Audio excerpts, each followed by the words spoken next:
but I was led astray the day you walked away. You were the clock that was ticking in my heart, changed my state of mind. When love's so hard to find, your feelings changed like the weather. Went from clear to gray on that time of day.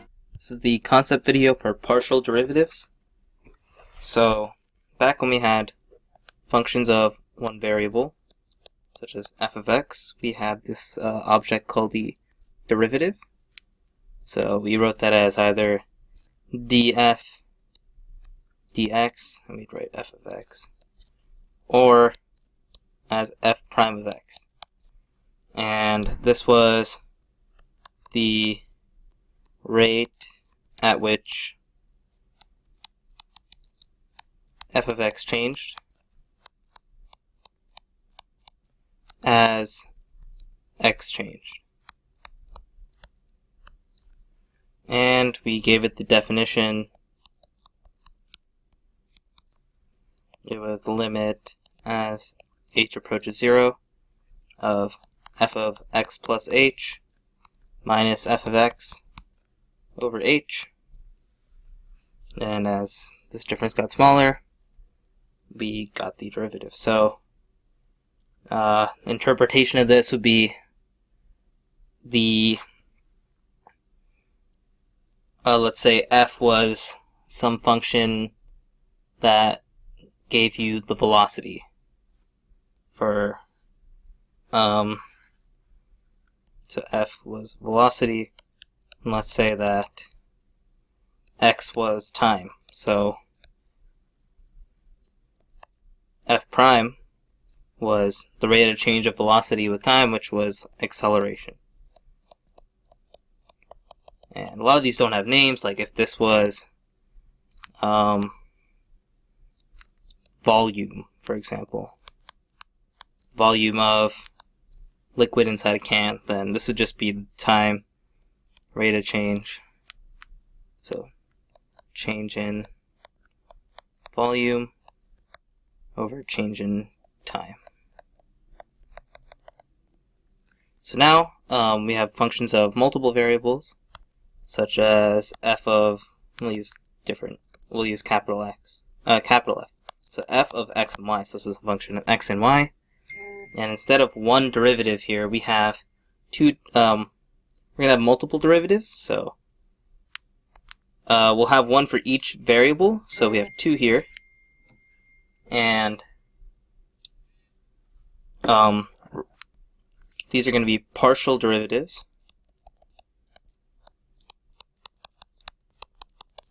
And we're going to write them, there's going to be one with respect to x.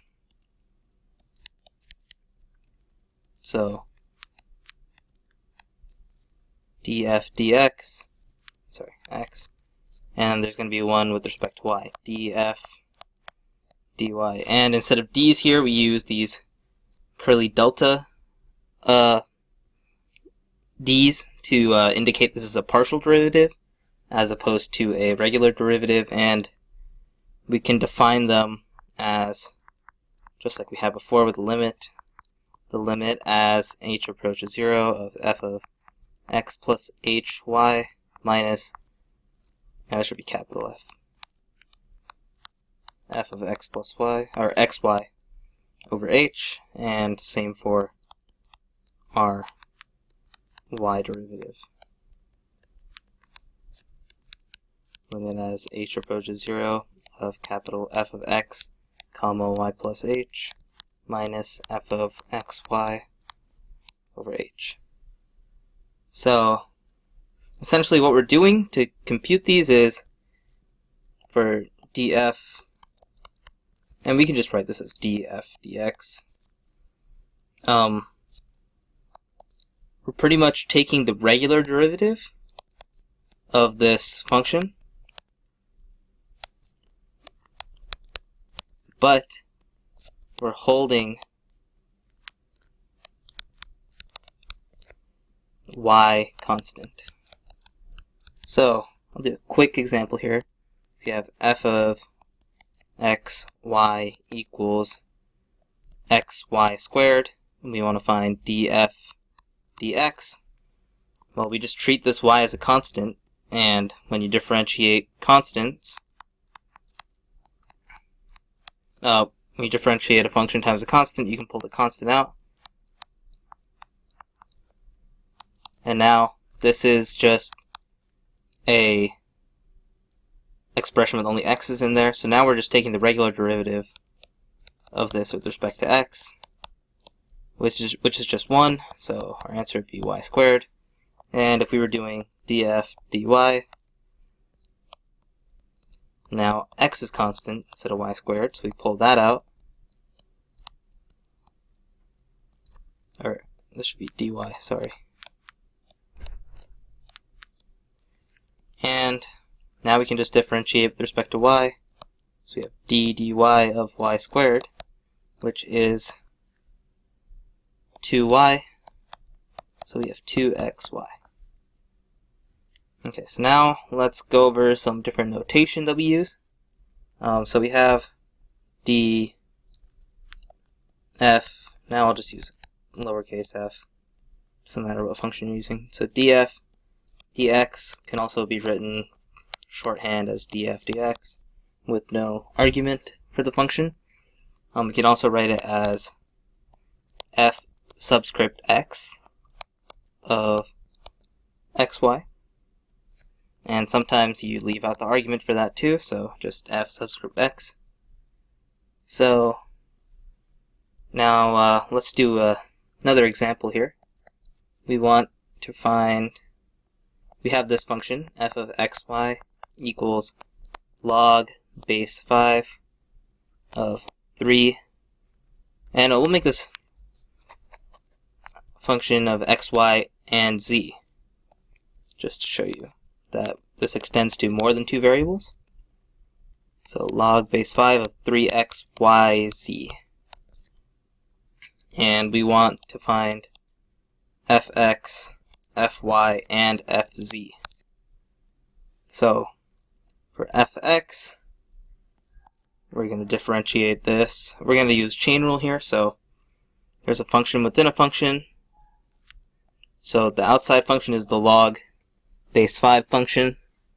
So for any log that's not base e, we divide by the ln of the base, and then we proceed. So for any regular log derivative, we're going to do 1 over what's inside the derivative. And then by chain rule, we have the partial derivative with respect to x of 3xyz.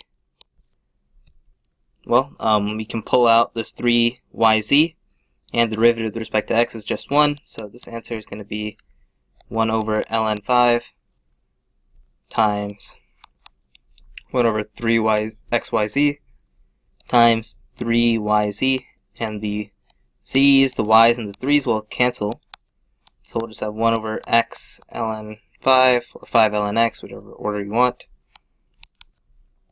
And fy is, by same logic, the outside function is the same for both. So 1 over ln 5, and then 1 over 3xyz. But now we're taking the partial derivative of 3xyz with respect to y. So we can pull everything out except y. And the derivative with respect to y is just 1. So we have 1 over ln 5 times 3xz over 3xyz. And z's cancel, x's cancel, 3's cancel. So fy is y ln 5. And finally we have f of z, so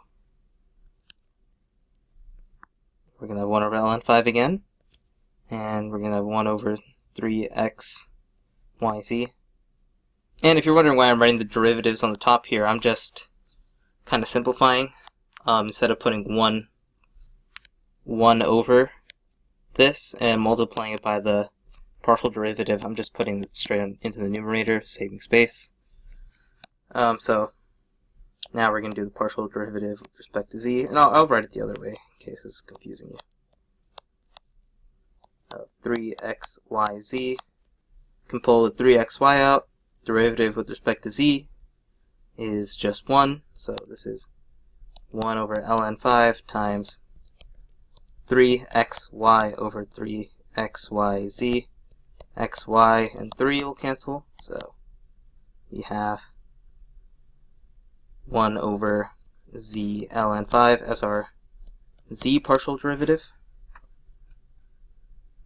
And we can also, back when we had regular derivatives for single variable functions, we also had second derivatives. And this should be regular x. And we also had third derivatives, and so on and so forth. So this idea can be extended to partial derivatives, and we call these higher order partial derivatives, just like the regular derivatives were called higher order derivatives.